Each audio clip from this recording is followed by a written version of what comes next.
setia Tuhan selamanya, ku nyanyikan selamanya.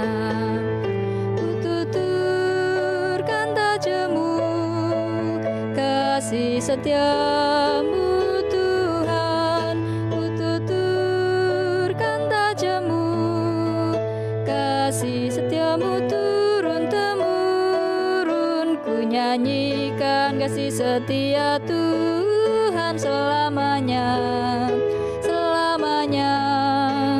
Ku nyanyikan kasih setia Tuhan selamanya, ku nyanyikan selamanya.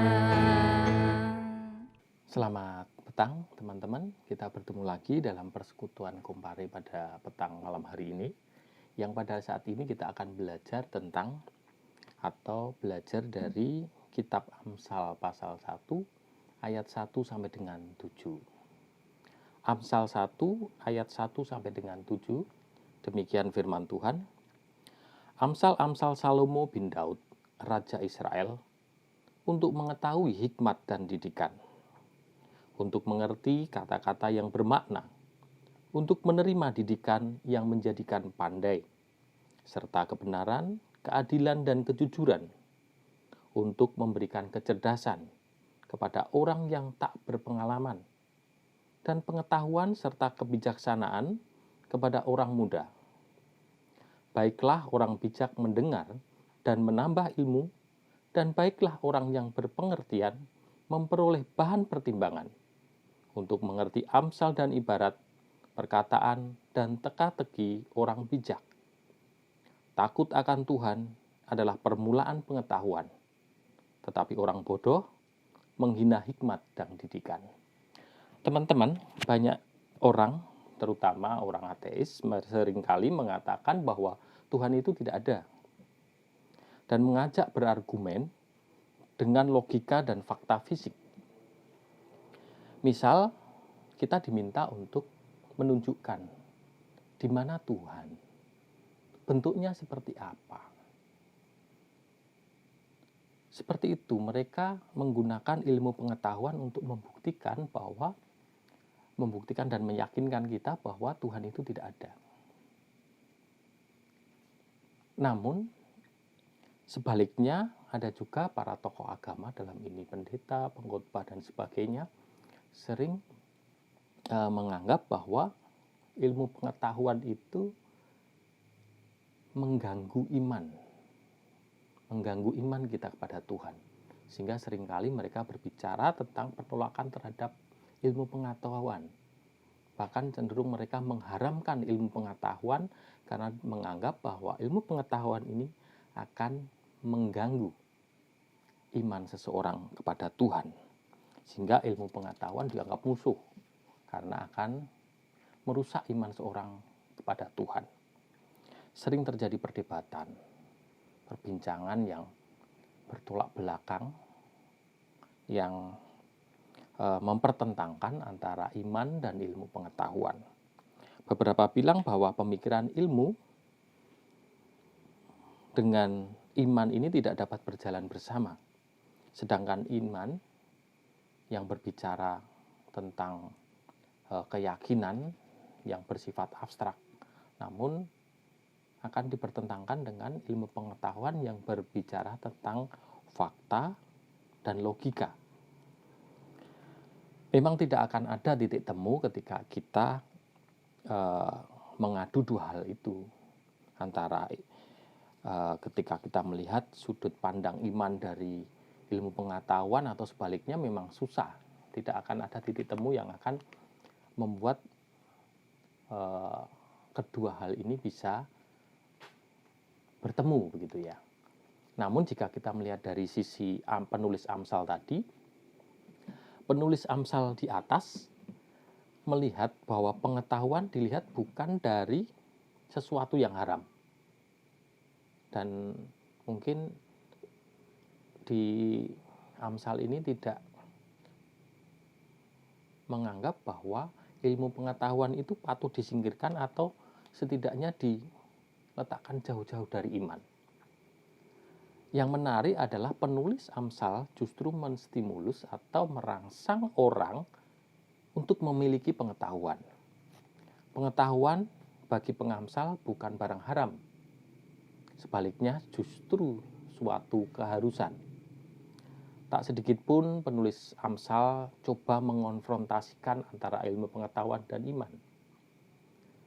Sebuah tindakan yang justru berbeda sama sekali dengan yang banyak dikatakan oleh para pengkhotbah.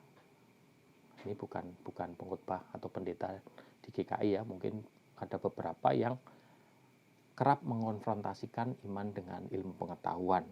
Seolah-olah iman tidak memerlukan pengetahuan tersebut. Begitu pula sebaliknya.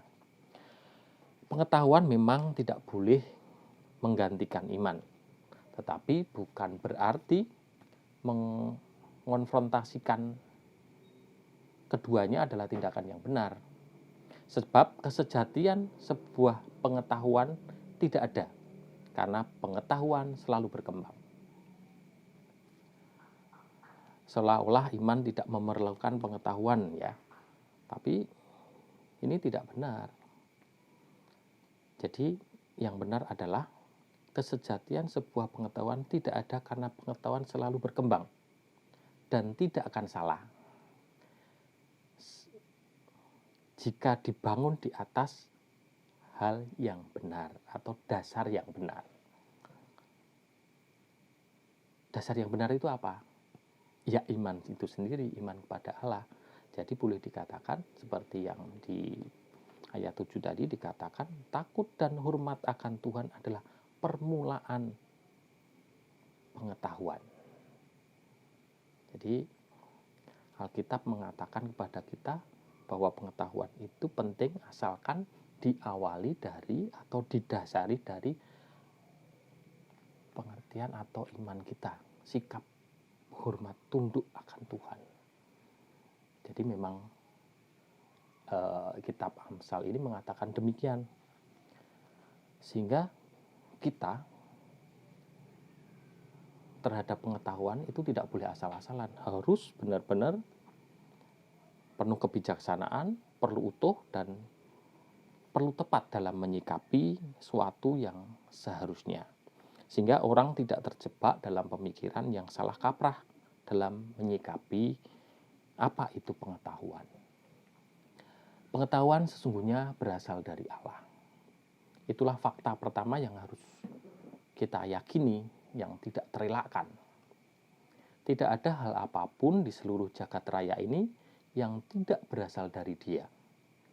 Segalanya itu ada oleh Dia. Allah yang menciptakan alam semesta dan Allah juga yang menciptakan manusia segambar dan serupa dengan Dia. Ya, jadi yang oleh manusia memiliki olehnya, ya, jadi karena kita itu segambar dengan Allah, kita juga memiliki konsekuensi, memiliki kemiripan dalam segambarannya dengan Allah tersebut.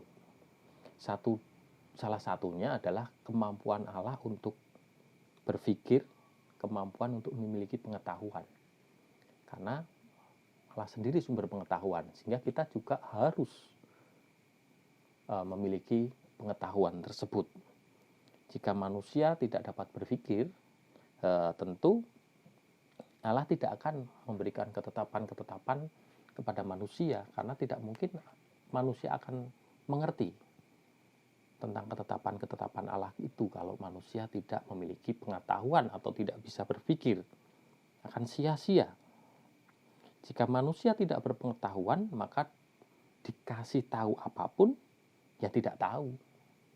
Sehingga manusia harus memiliki pengetahuan untuk mengerti kehendak atau ketetapan-ketetapan yang Tuhan nyatakan. Kalau kemudian pengetahuan dipakai untuk melawan Tuhan, itu bukan kesalahan dari pengetahuan, tetapi kesalahan dari manusianya. Contohnya seperti ini. Ketika kita dengan pengetahuan manusia menciptakan pisau.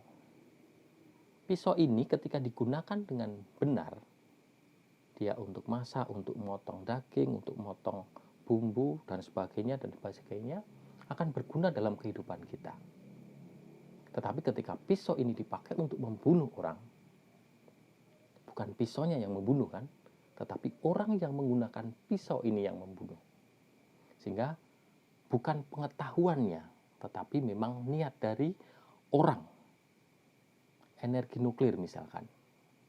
Kalau ini digunakan dengan maksud baik, itu suatu energi yang luar biasa. Uranium, titanium yang kecil bisa menghasilkan energi yang begitu luar biasa. Tetapi ketika dipakai dengan tidak benar, ini bisa menjadi penghancur massal ya. Jadi kita ingat Nagasaki, Hiroshima, berapa juta orang mati oleh bom tersebut. Dan Alkitab membicarakan tentang pengetahuan sejati, pengetahuan yang terikat kepada sumber segala pengetahuan, yaitu Sang Allah sendiri. Kegunaan pengetahuan membuat orang mengerti kebesaran Allah. Semakin tinggi orang belajar, seharusnya orang semakin tahu betapa besarnya Allah. Ketika kita belajar tentang anatomi, tentang tata surya, begitu rumitnya, itulah ciptaan Tuhan. Kadang ilmu pengetahuan pemikiran kita tidak sanggup untuk mengerti apa yang Tuhan kerjakan. Ada jenis banyak ilmu pengetahuan.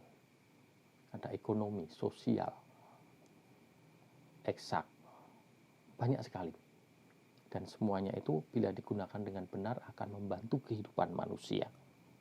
Ilmu psikologi bisa membaca pikiran-pikiran orang. Ilmu ekonomi banyak. Namun ketika kita memiliki pengetahuan yang besar itu tidak didasari dengan iman yang kuat kepada Allah, ya tentu saja itu akan menjadi suatu hal yang tidak baik.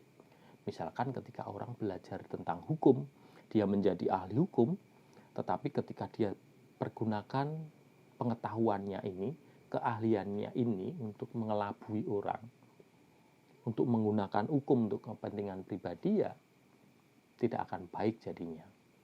Ahli ekonomi ketika dia memiliki keilmuan ekonomi yang tinggi, kemudian dia gunakan untuk memperkaya diri, mengelabui orang, ya ini tidak didasari dari iman pada yang Tuhan yang kuat. Juga ketika kita menguasai teknologi, kita jadi hacker, kita bobol rekening bank seseorang. Ini ilmu pengetahuan yang tidak digunakan dengan baik. Ini berarti memang dia memiliki ilmu tetapi tidak didasari dengan iman kepada Tuhan. Ini teman-teman. Jadi kita tetap harus belajar. Kita harus belajar ilmu pengetahuan ini dengan benar-benar agar kita mampu untuk mengerti kehendak Tuhan. Takut akan Tuhan adalah permulaan pengetahuan. Maka pengetahuan yang sehat adalah pengetahuan yang memuliakan nama Tuhan. Amin. Mari kita berdoa. Tuhan, terima kasih Engkau telah memberkati kami. Dan saat ini Tuhan, kami mengerti bagaimana kami harus tetap belajar untuk mengerti kehendak Tuhan melalui ilmu pengetahuan. Biarlah apa yang kami pelajari, kami pikir dalam ilmu pengetahuan ini boleh berguna dalam kehidupan kami. Biarlah apa yang kami pelajari ini didasari dengan iman kami yang kuat terhadap Tuhan sendiri. Biarlah Tuhan sendiri yang akan menolong kami dan mengajar kami. Tuhan, saat ini kami juga berdoa untuk saudara-saudara kami, teman-teman kami yang saat ini sedang mencari sekolah. Tuhan, kiranya Tuhan berkati, baik yang di tingkat SD, SMP, SMA, maupun melanjutkan di perguruan tinggi. Bila Tuhan mampukan mereka untuk dapat mengerjakan atau mengikuti tes sehingga mereka dapat diterima di sekolah-sekolah maupun perguruan tinggi yang mereka idamkan.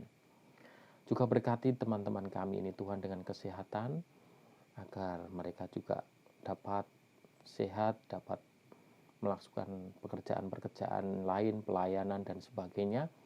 Kiranya Tuhan juga berkati di tengah pandemi corona ini mereka tetap sehat, mereka tetap dapat beraktivitas dengan baik.